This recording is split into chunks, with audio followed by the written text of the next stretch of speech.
Hello friend, नमस्ते, प्रणाम। मैं पूनम शुक्ला अपने यूट्यूब चैनल पे आप सभी का स्वागत करती हूँ। हम लोग एक बहुत ही प्यारा सा माता जी का विदाई गीत लेके आए हैं। आज नवरात्रि का अंतिम दिन है, तो आप लोगों को विदाई गीत सुनाने जा रहे हैं देवी माँ का। कैसा लगे कमेंट में ज़रूर बताइएगा आप लोग। हेलो दोस्तों, नमस्ते, प्रणाम, जय माता दी।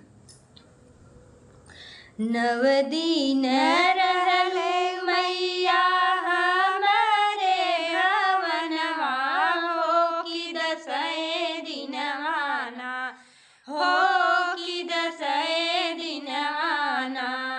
कैसे करी हम विदैया हो कि दसैं दिनवाना। कैसे करी हम विदैया हो कि दसैं दिनवाना। नव दिन रहलू मैया हमारे भवनवा हो कि दसैं दिनवाना हो कि दसैं दिनवाना। कैया कैसे करी विदैया हो कि दसैं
दोस्तों जैसा रहा कमेंट जरूर बताना, फुल वॉच करके आप लोग देखना।